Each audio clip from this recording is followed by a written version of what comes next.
कुढ़नी में अभी सवार होने का समय है।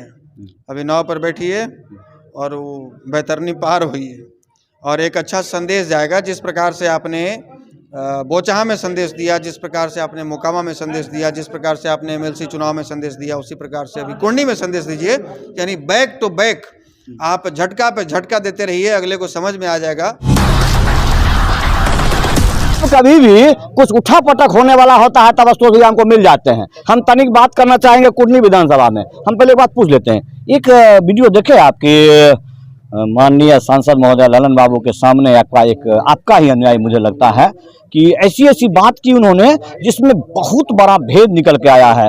उसने पूछ दिया कि 243 में सवर्णों के लिए 10% वाला विधायक जी का कोटा कहाँ है। उसने ऐसी बात पर, क्या वीडियो देखा आपने? वो वीडियो हमने देखा जी, और अनुयायी हो सकते हैं, मैं उन्हें जानता नहीं। आप जानते नहीं है? वो बेचारा भी सांसद महोदय को भी नहीं जानता था। उस व्यक्ति को मैं नहीं जानता जिन्होंने सवाल किया है। हालांकि सवाल तो जायज था, तरीका थोड़ा और सॉफ्ट होना चाहिए था और सवाल बिल्कुल जायज था। और ये सवाल तो हम लगातार 10 वर्षों से करते आ रहे हैं कि 243 में 40 विधानसभा सीटें आरक्षित हैं, तो 39 में से बहुत सारी ऐसी सीटें हैं जहां पर यदि सवर्ण समाज को लें या पार्टिकुलर एक जाति ब्राह्मण को, भूमिहार को लें, तो उनकी आबादी 40-40 हज़ार, 50-50 हज़ार, 60-60 हज़ार।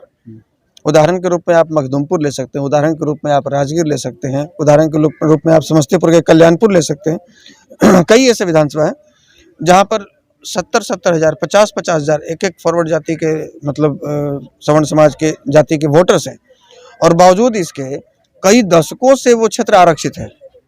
तो भैया वहाँ तो कई लोग ऐसे हुए कि जो पैदा लिए, वोट देने के लायक बने, यानी कि 18 साल के हुए और अब उनकी उम्र 50 साल है और अभी तक वो अपने मतलब कोई काबिल उम्मीदवार नहीं देख पाए हैं। क्योंकि वहाँ मजबूरी है कि कोई ना कोई आरक्षित वर्ग से ही आएगा।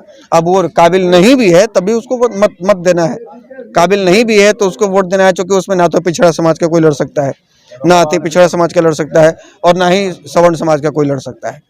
तो हमारा निवेदन हमेशा ये रहा है, और जिस व्यक्ति ने सवाल किया उनका भी सवाल जायज़ है। उनका कहना यह है कि ठीक है, जो सीटें मान लीजिए आप दलित समाज के लिए आरक्षित किए तो दलित बहुल अगर क्षेत्र है तो आप उसको आरक्षित कीजिए। लेकिन जो सीटें मान लीजिए जहाँ पर हम 50 हज़ार, 60 हज़ार, 70 हज़ार की संख्या में जहाँ पर हम वोट देकर किसी काबिल विधायक को, हमारे प्रतिनिधि को चुन सकते हैं, वहाँ पर आप हमको वोट देने का अधिकार छीन रहे हैं। एक तरह से आप मजबूर कर रहे हैं कि आपको नाकाबिल, आपको अनपढ़ लोगों को ही चुनना पड़ेगा।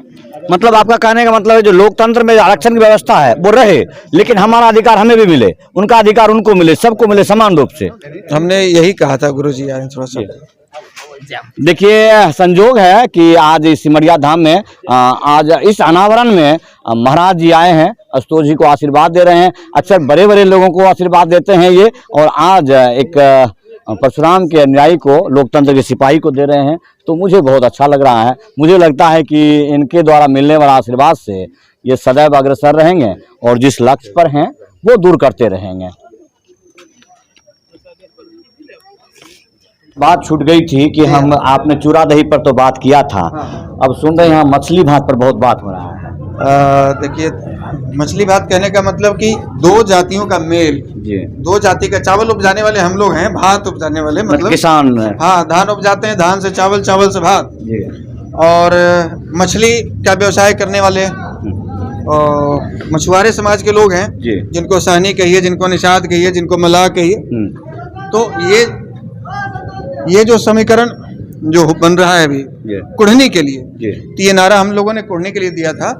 और वहाँ चूँकि वीआईपी पार्टी ने हमारे पुराने साथी जो भूमिहार ब्राह्मण एकता मंच फाउंडेशन में आज के 3 वर्ष पहले जब वो दिल्ली इंडिया टुडे में काम करते थे, तो लगभग वो 3-3.5 वर्षों तक प्रवक्ता की भूमिका निभाए नीलाभ, और उनको टिकट दिया मुकेश सहनी जी ने, उन पर भरोसा जताया, तो हमने उनको धन्यवाद भी कहा। और अभी 2-3 दिन पहले भी उनसे मुलाकात हुई। हम लोग एक कार्यक्रम में अमर पासवान जी बोचहा विधायक के यहाँ बैठे थे, तो एक डेट निर्धारित करके हम लोग वहाँ पहुँचेंगे भी और सम्मिलित रूप से एक बड़ा रोड शो का आयोजन भी होगा। और जो गांव ऐसा है जो मजबूत है, जो साथ में है, वहाँ जाने का क्या मतलब है? वहाँ जाकर फोटो खिंचाना और वीडियो बनाने से क्या मतलब है? जो गांव के लोग अभी भटके हुए हैं, जो अभी अंधभक्ति में घूम रहे हैं, समझ नहीं पा रहे हैं, हमने कहा कि उन गाँवों की सूची बनाकर हमको दीजिए, हम उस गाँव में पहुँचेंगे और लोगों से आग्रह करेंगे कि अभी मौका है, चौका मारिए। तो सबको आप नाव पर सवार होने के लिए आमंत्रित करते हैं, अपने अनुयायी या जो लोगों को लगता है कि वास्तव में इस समाज का, क्योंकि आपका बाहुल वोट भी है वहाँ पर। कुढ़नी में अभी सवार होने का समय है, अभी नाव पर बैठिए और वो बैतरनी पार हुई और एक अच्छा संदेश जाएगा। जिस प्रकार से आपने बोचहा में संदेश दिया, जिस प्रकार से आपने मोकामा में संदेश दिया, जिस प्रकार से आपने एमएलसी चुनाव में संदेश दिया, उसी प्रकार से अभी कुढ़नी में संदेश दीजिए। यानी बैक टू बैक आप झटका पे झटका देते रहिए, अगले को समझ में आ जाएगा कि ये जो इतना लगातार झटका दिया जा रहा है हमको, इसके पीछे का कारण क्या है।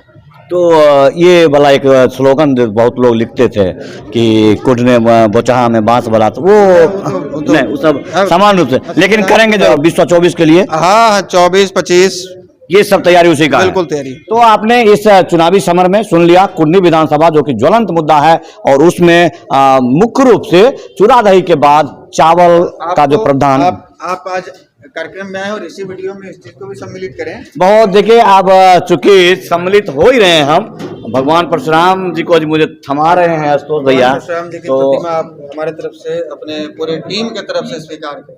बहुत बहुत आभार।